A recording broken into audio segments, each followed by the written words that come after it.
Good morning, good evening, good afternoon, everyone. Welcome to the Zwift Community Live weekly wind-up, where we chat about what is happening with the latest out on Zwift.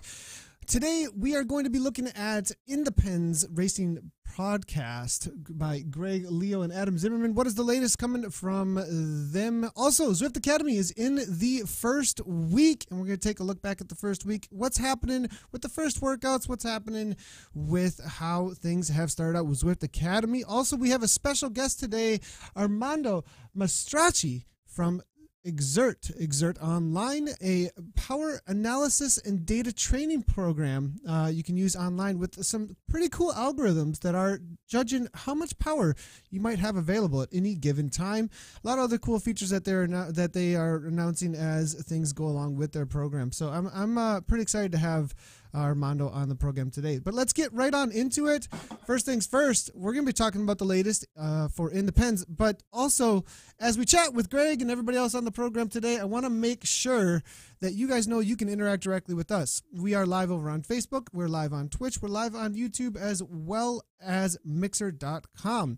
We'll be paying attention to the Mixer chat as well as the Facebook chat. So make sure if you want to interact with us today, go ahead and leave a comment in chat over on Facebook or on Mixer, and we'll make sure to bring in your questions or comments as we go along through here. Greg, Leo, how's it going?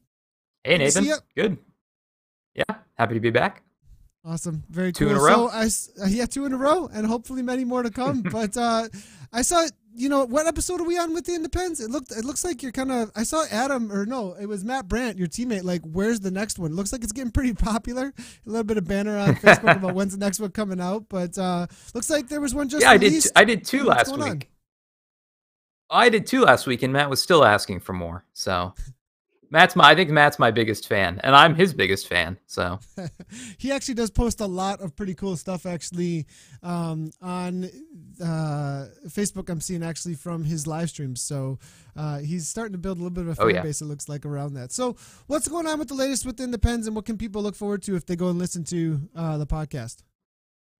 Yeah, this is episode 6 now, and this week I launched kind of a new, let's call it a new series for the podcast. At this point, I'm still looking for the right format for the podcast, but people are really requesting a lot of these kind of tips. So last week I had done a preview of Innsbruck Ring, the course, and I gave a bunch of tips on how to race it, just based on pre-riding the course, how I thought the races were going to go down. And that was super popular. So this week I followed it up with tips on racing Watopia Flat, which is kind of like the, one of the most popular courses, or at least was for a long time. So I figured, what better way to start than giving tips on racing the course that I've probably spent the most time on. And of course, you'll have to tune in to hear what my tips are. But I think that's going to be a new segment of the podcast. I think tips and tricks is definitely super popular. I would think would be I think there is definitely, we've talked about this many times, but there's some discipline to Zwift racing. So I think that's super helpful, I think, to the rest of the Zwift world. So sweet, sounds good. And where can people find the podcast? We definitely want to keep plugging this out there, as it's a new podcast that's out there that's definitely specific to a population that is out on Zwift. The idea that there's racers, there's people who use it for training, people who use it for group rides, and it's more social. So where can we find this? Yeah, so you can find it at inthepens.com. It's also on, iTunes and Stitcher. And we post the audio to the Zwift Racers Facebook group as well. Okay, sounds good. So always can find in those places. All right, so next up, though, Chris Min is with us to chat a little bit about Zwift Academy getting underway. So let's go ahead and welcome to the program, Greg. We'll come back to you a little bit with more on the Exert and racing stuff about training. But Chris, how's it going? Good to see you. Good. It's good to see you too. Yeah, for sure. So what's going on with Zwift Academy right now? We're in the first week. It looks like I tried one of the first workouts and was ouch. I did number 1 and was a little taken back by how intense it was. And I think that there's some things in the community that we can help people out a little bit with right now, with just basic information, how to get things done. But what's your impression so far in the first week? I have not started it yet, and this is continuing a trend of mine for the past 2 years of Zwift Academy, where I got a slow start and then was rushing at the end to finish it all before graduation. So we'll see how that goes. Yeah. But it's a total of 10 workouts where you can do them individually or as a group workout. That's new this year. 4 group rides and 2 races, which aren't on the schedule yet, but they'll be there soon. To complete, I believe, by the end of September. So that's what's all involved in it. And a lot of people have already started. I looked at the workouts and I thought, hey, these don't look quite as intense as last year. I'm just a wuss? Nathan's just a wuss. No. That's what I'm hearing. No, there's posts on the Facebook, at least in the Canyon SRAM Facebook group, about people, especially the first workout, getting a little bit taken aback by how difficult it was. So I'm thinking that's good. I can kind of read that feedback and know what to expect from that. But I think yeah, it looks like it's going well so far as the community. I know they've had some difficulties with syncing your progress to the dashboard. If you are participating in Zwift Academy and you're having a problem with that, make sure go into your Zwift account and make sure that the connection to today's plan is still there.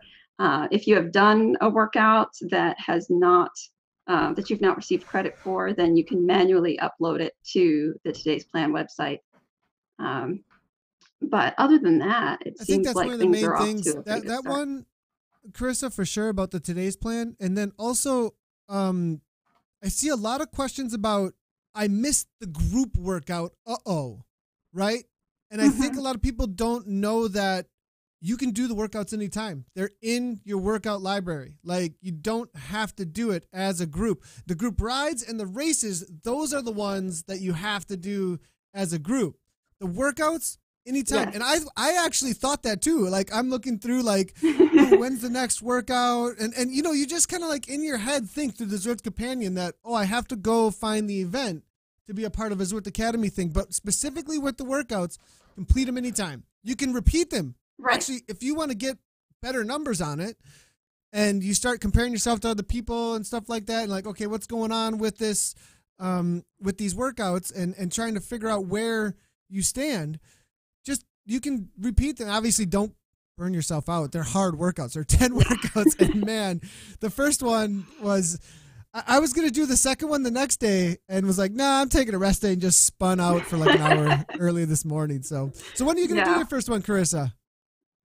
Oh gosh, I am going to be out of town for the weekend, which is making this really hard. So I'm planning early next week to start out, and you know, I'm going to fit in as many of those group rides as I can when I can, because those tend to be a little bit lower intensity. You could fit in between workouts, unless you find that the pace is too difficult for you. But at least for me, and I'm sure for you, you can fit those in, and it's an easier ride. So yeah, I would not recommend doing what I may eventually have to do and backing up these real intense workouts back to back without rest. Yeah, that tends to be not super fun. Saving it till late. Save it till late. Let's take a look at a couple of comments here real quickly. Greg Leo is our chat moderator today, it looks like today. He's asking everybody who's here, what's going on. Good job, Greg. Appreciate all the comments in there.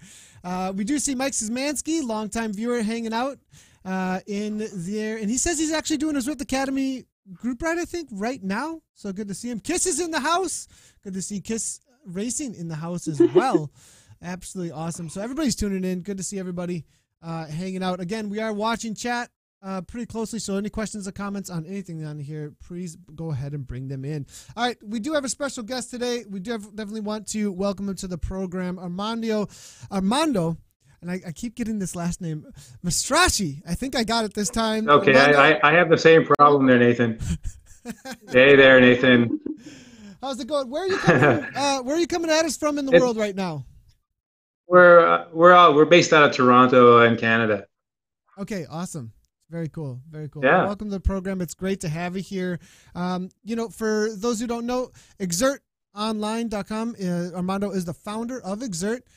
Pretty cool data analysis, power analysis, specifically for cycling software online.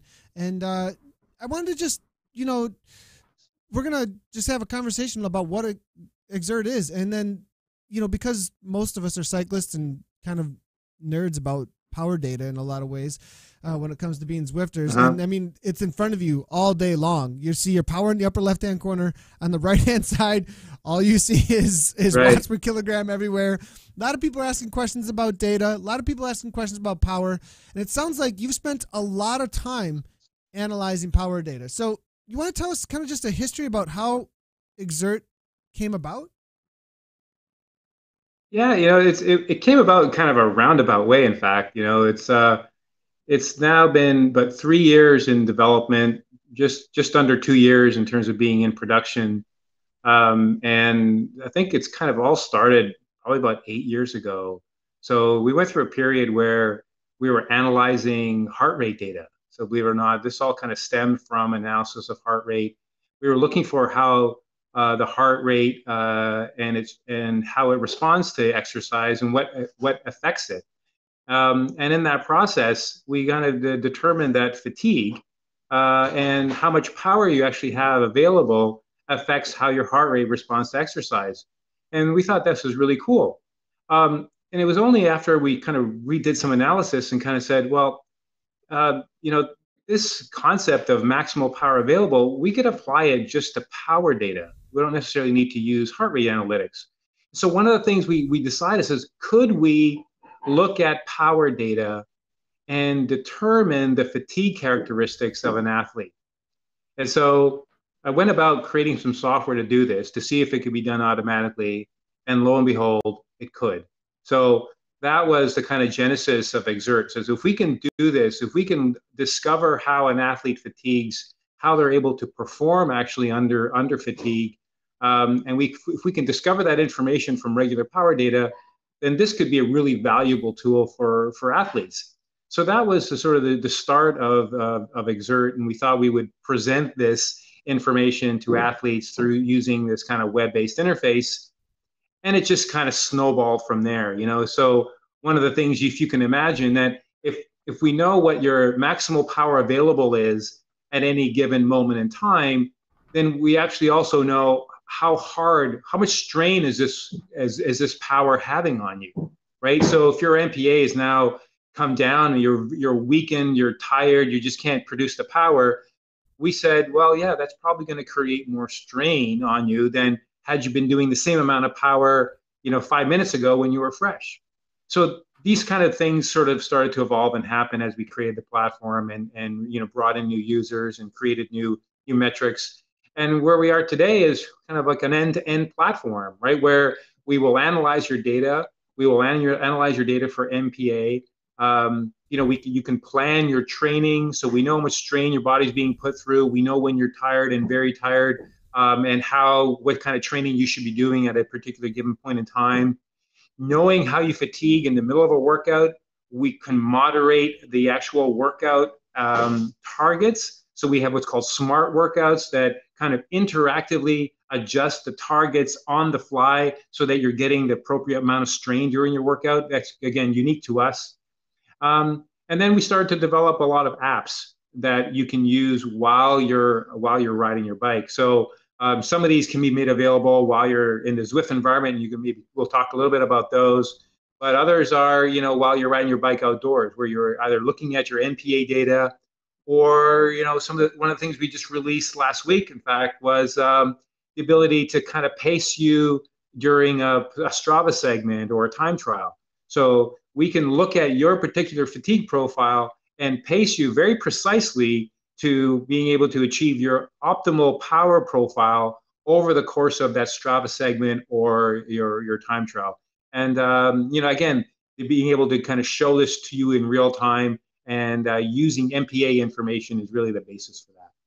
Sounds like, so you have networked together a systematic way of how fatigue and how much power you have available relate to each other at almost all power levels too. Like there's a whole lot going on based on what you guys are calling MPA, maximum power available. Now let's go ahead and give some scenes for what, to give some understanding of it. You know, we just put a bunch of language out there that relates to something in the world, right? But like, let's actually give some sort of idea of what we're looking at here. So this is a video that you guys have on YouTube that kind of gives an idea of how your app can interact with Zwift. Now, on the right-hand side of this video, we have, like, if somebody does get going here, I'm going to go ahead and well, you got into it right there. So you guys got right into it. And you have this meter, it looks like here, and at all times on that meter you have this Zert power gauge, and can you explain exactly like what's going on with the Zert power gauge and these metrics here that are on here so people can make sense of how MPA is relating here? So, you know, in fact, you're going to see some great stuff from Greg Leo in this respect, where you're going to be able to see this information kind of integrated into your Zwift environment. But ultimately, that gauge on the right has a number of sections. Pay close attention to the red section and the yellow section. Red means that if I enter in that section, I can only sustain that for 30 seconds or less, right? And you can see that there, it's turned red, okay? If I go into the yellow section, that means it's 3 minutes or less. And then you can start to see a little purple section start to expand. That's greater than MPA. So that start of that point is what my maximal power available is at that exact moment. So theoretically, I shouldn't be able to surpass that number. That's my body weakening due to the performance I have on the bike. And it's letting me know that this particular, this interval is weakening me, and it's giving me an idea of what that maximal power available is. So you Armando, can see what's happening there. Real quick, yes. On that, then the way that you've come to that number then is from is by taking the past data from the athlete and seeing what they've been able to do, and them loading it into Exert, and then you have like, all right, here's these zones, here's what your maximum power available should be, and then based on the training that's going on, you change that in real time within Exert for any given day. Yeah, so you know, whereas other systems, you know, you'll do an FTP test, right? And so you'll do an FTP test when you first start training, and then every so often you'll do one to kind of keep track of where you are. In Exert, we don't do FTP tests. So what I was saying before is being able to sort of discover this information from regular power data. This is one of the key things that MPA allows us to do. We can look at your data and say, oh, what is the FTP that's needed to produce this power? And so we look at every single activity and determine what were the parameters. We call that a fitness signature, of which FTP is one of those parameters. We look at what is that signature that explains your ability to produce that power on that given day. So that's the power, and we allow the software to determine what those numbers are, and we plot them and we track them for you. So you can almost look at this real quick. I mean, this is the Zert data. This is the plot, and I've seen a lot of these, but you add MPA is the thing that's added to this. Is that correct?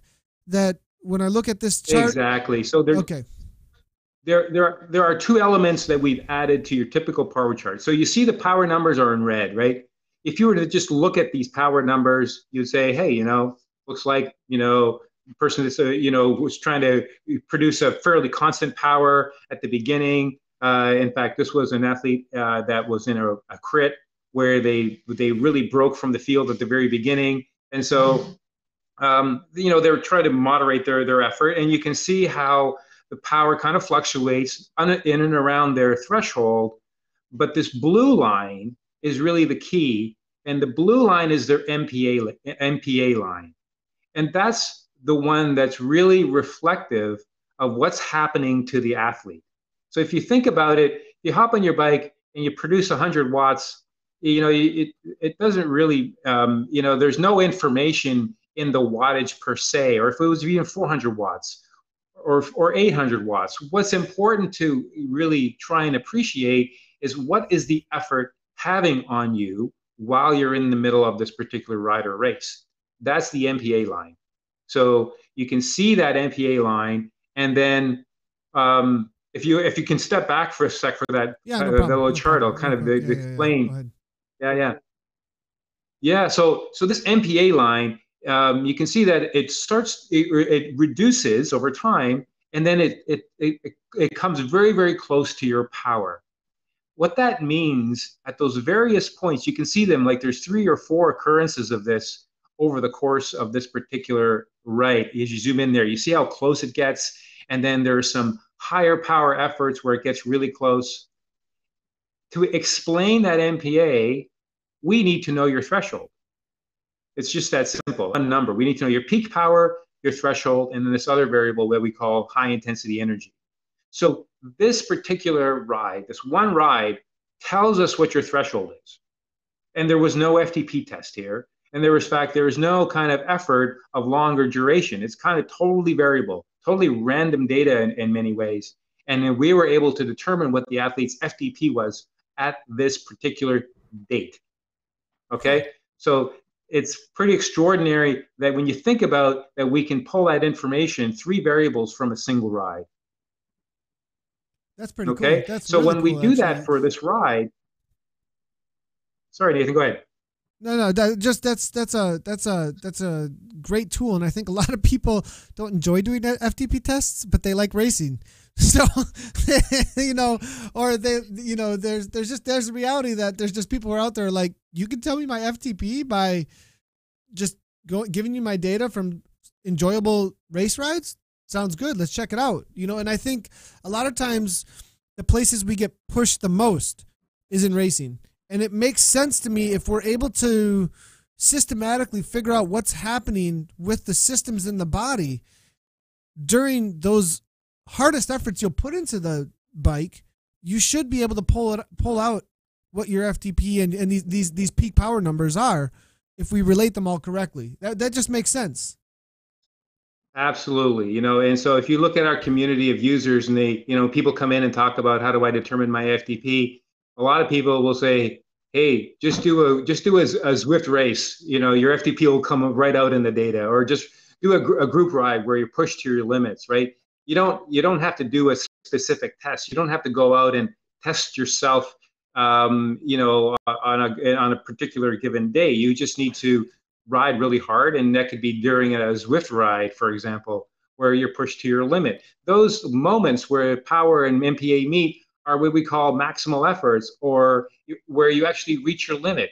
Points of failure is another way that you describe it in physiology, where the body just can't produce more power than what it has available, and that's what we're identifying. So Great. It just makes it easier for you to know what your fitness is, and then kind of like the next chart that you're showing is this is the result of doing this over and over and over again for activity after activity. So all those circles that you see on the screen are times when the system was able to determine what my fitness signature was on that date.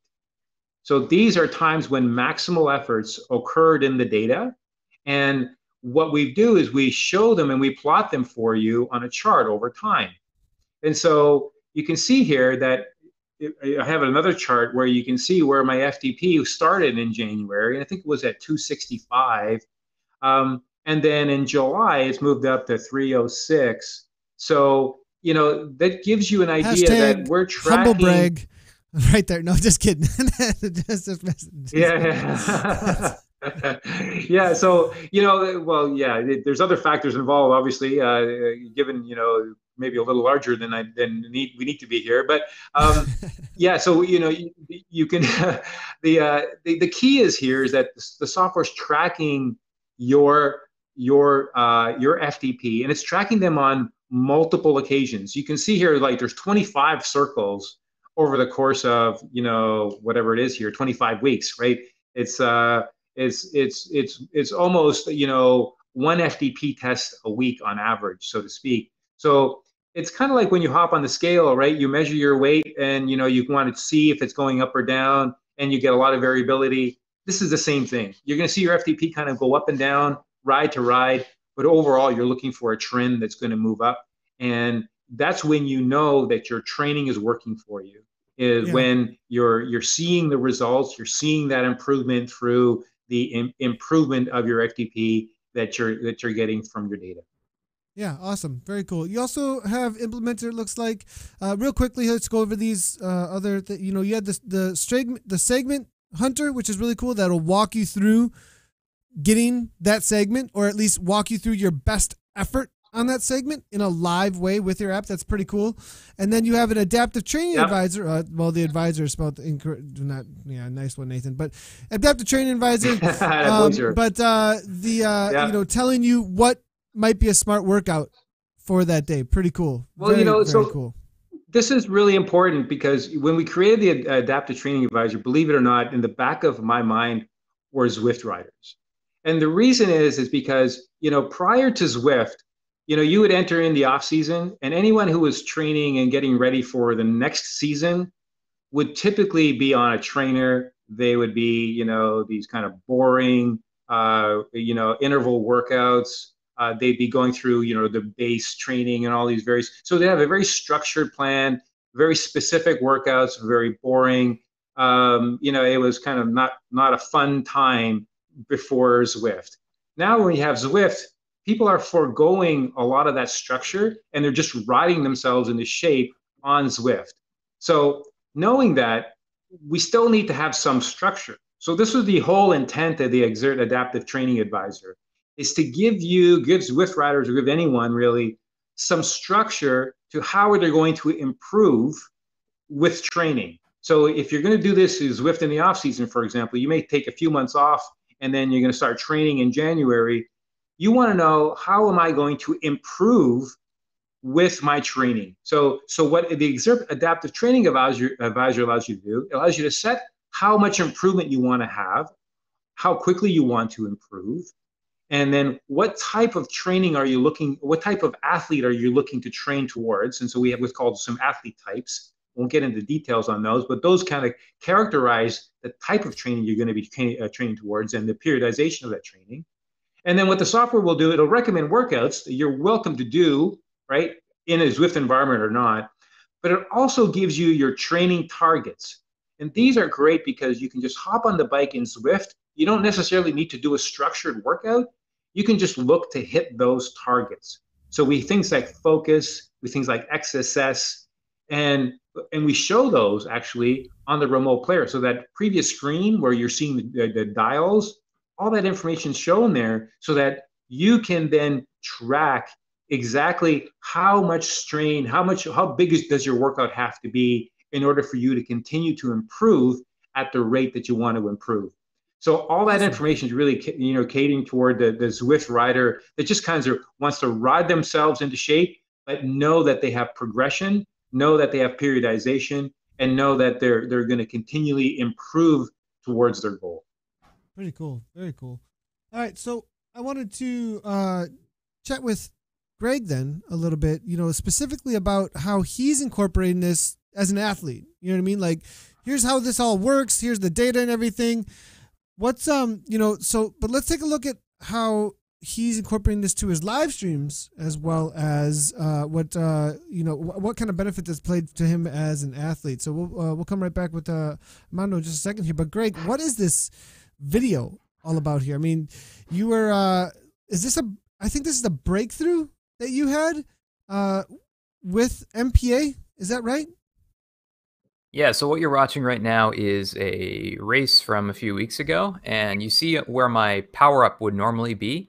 Instead of the power-up there, I've put an overlay of my current MPA. So what you're looking at is, on the left, my current power, and on the right, the purple dial, that's my MPA at that exact moment. Okay, so that dial is, if I wanted to, what's the most power I could put out based on the model Exert has built up of me based on my previous races. Okay, so right here you see me sprinting. My MPA is like 1100, and I just barely get over it for a moment. And you get the little ribbon there. That's a breakthrough. Okay, so that's a moment where I exceeded what Exert thought I could do in that moment. And so clearly Exert was underestimating me. And what it does in that moment, the software automatically updates its model of you to explain, okay, you did more power than I expected. How do I update my model of you to explain how you exceeded that power? So that's what you're looking at. You're looking at a live instance of me sort of updating my fitness signature within Exert. Have you been using Exert for a while, an MPA, and like how has this played a role in your training then? Yeah, I've been using Exert since I guess I might call it beta or something like that. You know, when it almost when it first came out. I saw some posts about it in the wattage mailing list and thought I'd check it out. It's super innovative, you know, and I've been using it. I use it to train for CBR. I use it to train for the eCrit finals. It's great software. I mean, it works well with how I think about things. Like I kind of like the data overload. It is a lot to get used to. You know, it's kind of like a paradigm shift from training peaks or like where you're just dealing with FTP and you're doing 20-minute tests and stuff like that. You know, there's kind of a barrier to entry with it, but once you learn about the metrics and you get used to thinking in terms of MPA, it's like really helped my training. Yeah, I was actually confused up front when I saw the 1,000 numbers because of the way I think about a tank being drained. It just is a number value and then the value drops to 0, right? But instead, maximum power available is in relationship to the power you're currently holding, and it's literally just what it says. Here's your maximum power available, like in wattage, and that's where I once I understood that here is this window that you have of power, and as you up it, it's gonna start coming down toward because you're wasting. Well, not wasting, but you're using energy heading toward that. So you can actually see as you up your power, the MPA starts coming down because you're using energy right now. That's going to take away from your maximum power available. Very cool concept. I really, really like it. We actually have some questions in the comments coming through here. Let's go ahead and hit those up. Let's jump into those and have a little conversation here about what everybody thinks about Exert. But you know, one that I like a lot is coming from Matt, and you got it in this too. It looks like Greg a little bit, but Matt Brand says, "Can I submit my Exert to Zada?" And Matt Brand, we should push for that Exertified #Exertified. That's a pretty cool idea, actually. I mean, I actually said this in another conversation, was like how quickly perhaps this tool could be used for racing verification. Actually, like I would think that these kind of algorithms could really quickly pick up on some things at different. I don't know, maybe there are a couple more things would have to be built, but I mean, have you guys already had a conversation like that? I mean, I would think with how passionate you are about racing, Greg, maybe this is already in conversation, or no? Yeah, actually, Armando and I were just talking about that exact thing yesterday. See, I knew it. Right on there. Yeah. Okay, maybe. Yeah, maybe we're too much reveal. Maybe I'm like going off too much here. I'm being too perceptive here, maybe, but I think that's a great idea. So go ahead, Carissa. Sorry. That interface that you had up, Greg, is that something that you created yourself, or is that something that Exert has kind of built that you can use, or where does that come from? So what I'm doing there is in my live stream, I'm pulling a bit of so there's that purple dial. You see that little purple dial? That's actually coming from the Exert website. They have something called the remote player. Oh. So the setup I have is my computer is reading my power for Zwift, and then I have another tablet reading my power for Exert. That's sending it it's sending it to the web, and then I'm watching on the remote. What do we call it? The remote player, Armando? Yeah. So here I think it's you grab the one that's next to interval. Yep. Is that right? Yep, that's the it. Little one that in the right hand corner there. There's a little.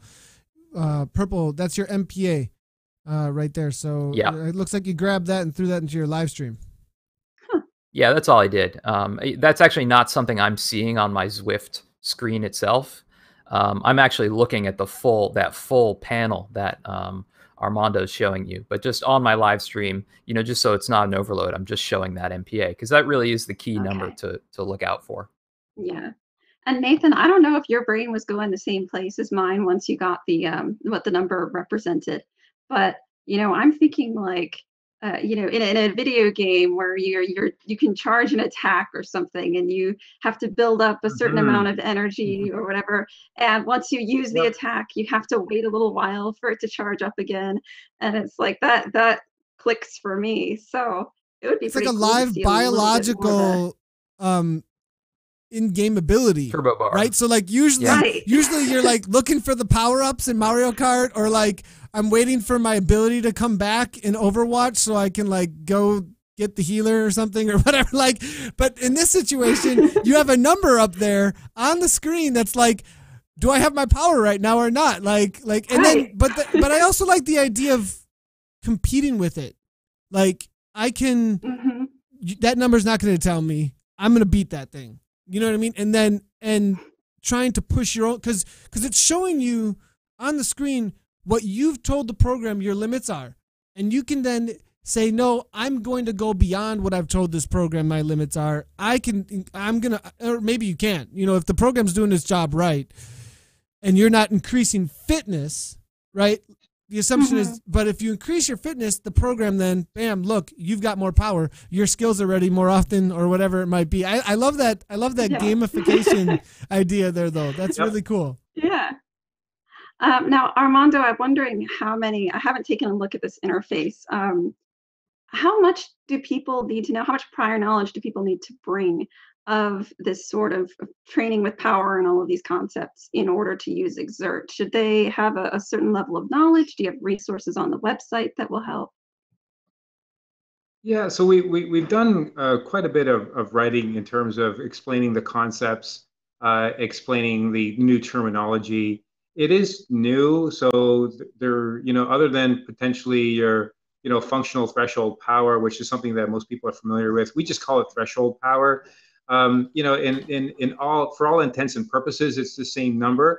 But it's, I liken it to kind of, you're used to driving a car, and we show up with this car that flies, right? So you just can't start turning the steering wheel and expecting it to kind of fly. You're going to have to start learning some new concepts. So that's kind of what we've done. There are some new concepts because there's more than one dimension to your fitness. The information's there. We do have a great group that is very helpful. But one thing that it's really quite interesting is I think what's motivating a lot of people like Greg and our users towards Exert, and where they're willing to kind of invest in a lot of the learning, because it seems like it's almost revelatory. You almost get this awareness of who you are as an athlete kind of exposed to you in the data. And I think that's what makes it so interesting and intriguing. So the people that have gone through that process and actually understood MPA and understood how this is possible are really excited about the software. And so that's what I would recommend is spend a little bit of time understanding the concepts. You'll be kind of amazed in terms of what you learn about yourself and your own abilities, how you respond to training, what kind of training is going to work best for you in a particular type of goal. All that stuff becomes what used to be kind of, the domain of as physiologists and coaches, and kind of opaque in a lot of ways. Now is kind of pretty much, wide open. You can see it with your own eyes in terms of what's going to happen to you. Right on. Very cool. I'm absolutely, I'm super excited about getting involved. Now there's also one other thing for teams that it sounds like is a part of Xert. And I wanted to mention that before we get going here. And then I also wanted to make sure if there is you said there's some groups out there too. So those are two things, Armando. So there's like dashboards for teams. It seems like that you're available to set up and like see what's going on Yeah. with the So team? what we've done. Yeah. So what's really cool is that those little dials that you saw, the remote player. Those become shareable across individuals. So if Greg and I, for example, form what we call a squad, right? So if Greg and I are in the same squad, then when Greg is in the middle of a race or when he's performing on Zwift and he's got the remote data working on his system, I can see that data while he's Oh my performing it. gosh. So just think about, I can see not just my MPA, but I can see Greg's MPA, and we can work as a team in terms of how we're going to manage each other's fatigue and how we're going to work together to perform better. I So see it's something kind of clicking. like Hold on. I I see got something a clicking with Carissa right now. I can push tab. right. I can push tab in Overwatch and see where people's ultimate abilities are at any time, right? Like I'd be like, how charged up are they right now? And I can know if I could work with them Exactly. at that moment or not.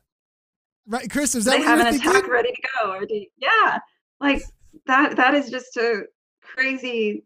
I'm imagining this now, and this, yeah, I'm gonna have to look into this more because it's the same sort of thing too. If you're working with a team, you can see each other's HP, you can see each other's charge level, and if somebody's ready to deliver that big attack, then they can go do it, or you can distract the enemy until there's enough time.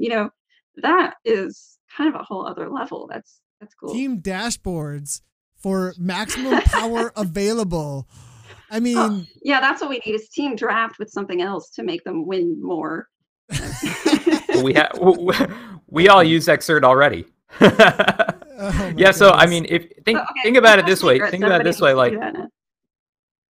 you know, Go ahead, Greg. when Matt and I are in a race, when Matt Brandt and I are in a race, he's another team draft member who's using Xrd. Normally we're on Discord talking about the sprint. Okay, how are we going to approach the sprint?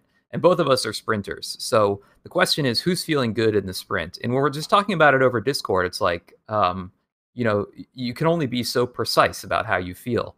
But if we were looking at each other's like Xrd data, at each other's MPA, we would know immediately like who the freshest is and who really should be going for the sprint at that moment.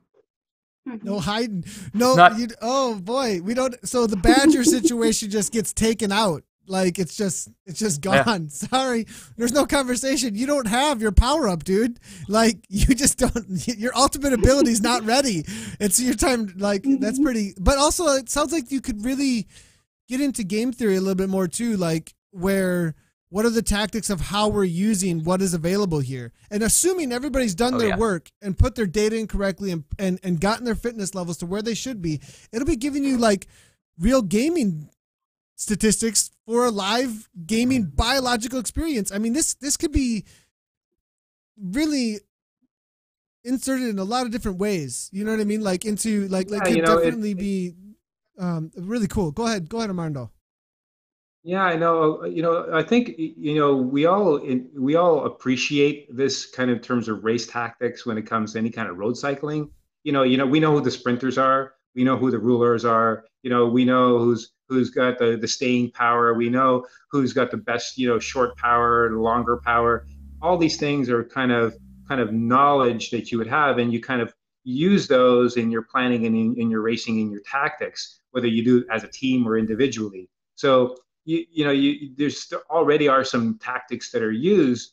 What this makes it is you can be much more precise now because you not only know what the individual differences are amongst your teammates, but you also know where they stand in terms of where they are during their race. So yeah, you might have somebody who's a sprinter, but they use way too much energy, let's say, holding on to the group. And so they're not the person you want to be leading out for the sprint. You want to be looking at someone else who's fresher, who has more capacity to perform.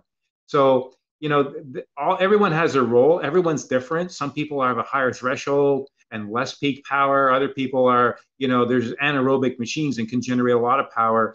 The tactics you employ are relative to their specific strengths and weaknesses, as well as what's happening and what happened during the course of the event. So, those will dictate what strategies are used. Role-based, I've always said that role-based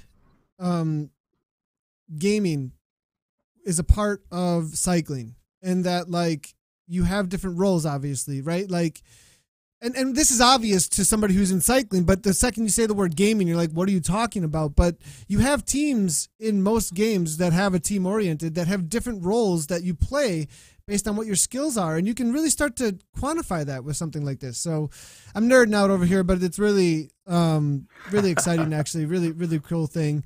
It's fun. Yeah. It's super fun, super fun.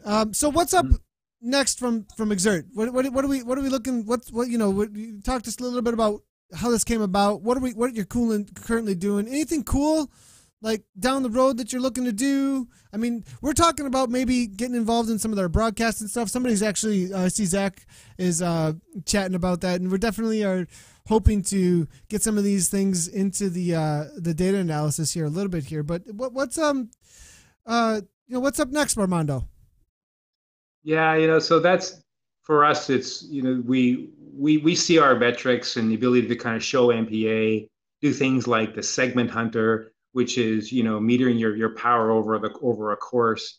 We want to see that proliferate across multiple environments. So we've developed a lot of our apps for Garmin, and that's only because it's the only open environment we have available. So where we can create an MPA app for Garmin. We can create a segment hunter. We have an app called What's My FTP that, even with totally random variable data will tell you what your FTP is, right? So we got some really cool apps like that. We want to make those apps available across, different environments, whether you're on a different head unit other than a Garmin, so we're looking at opportunities along those lines, or whether you're in the Zwift environment, right? So how do we bring Segment Hunter to Zwift? How we bring MPA to Zwift? I think those would be really great opportunities for us. Yeah, it sounds really cool. Really cool. All right, well, Armando, I really appreciate you coming on the program. It's been really great having you. Greg, Chris. I appreciate you having me. This has been a lot of fun. Yeah, it's been awesome. Really cool. Greg, what's up next for you with Team Draft and racing and in the pens? We're just gonna keep winning everything, I guess. And as new races come along, we'll win those. Okay, Vision, KISS, innovation. I mean, BRT. You guys all heard this. The WP Taz. I don't care who you are. Get out on Zwift and kick this guy's butt. Listen to this guy. All in fun. I'm not worried. I'm not worried. So I'm training. I've been on the bike a little bit more. I get my MPA up. I literally have a child at the door right now of your secret weapon. The studio, banging on the door right now, trying to it just sounded like there's an angry mob outside my door. I think it's time to go. Krista, when's the first Zwift Academy workout for you? What do you think? Or what's happening next with you? Probably next Tuesday, I think. I'm going to be visiting family over the weekend, trying to get some. I know. It's visiting family. I can bring a trainer and set stuff up there, but I'm not sure how my internet connection is going to be. So they'll be rolling their eyes. The Zwift setups are taking over other family spaces, even. But maybe you can get them ride with you. It'd be good. Looking through comments here real quick. I tried that once. Yeah. You did? Did it work out? Yeah, my brothers got on it. They each climbed up the main Watopia hill. And both of them complained about how hard it was. But they got into it immediately. It was funny watching them get on the trainer. And as soon as they hit that hill, it was like they were motoring, trying to get up this thing and get up the climb. And so that was pretty fun. But they wiped themselves out, I think. Really well, thanks all you guys for joining us. And we'll see you guys next time. And to Greg and Carissa and Armando, appreciate you coming on. Cheers. Thanks, Armando. Thanks, guys. Yeah, thanks, Carissa. Thanks, Greg. And that was our weekly wind-up for the week here. If you want to watch any of our VODs, check out anything that is on Zwift Community Live. You can always find it over on our YouTube channel. The VODs are there, as well as on our Twitch and Mixer channels. And if you haven't done so, hit that follow button either on Facebook, Twitch, YouTube, or Mixer. We are live every time we are live on all of those platforms, whatever your favorite platform might be. We will see you tomorrow on Zwift Community Live for the chop with the Down Under crew. Jesper, Wes, as well as Pat Shaw have all been doing a really great job of covering the chop racing on Thursdays. And tomorrow we have a special broadcast with Gold Rush is back with Zwift GPS. There's a post on our Facebook about that. Make sure to check it out. It has some directions about how to connect Zwift GPS. We'll be doing some hunting of coins, talking of gaming today. We're going to be out hunting coins on Zwift. Pretty cool program put together by Zwift GPS. Thanks everybody for tuning in. To all the viewers out there, as always, ride on.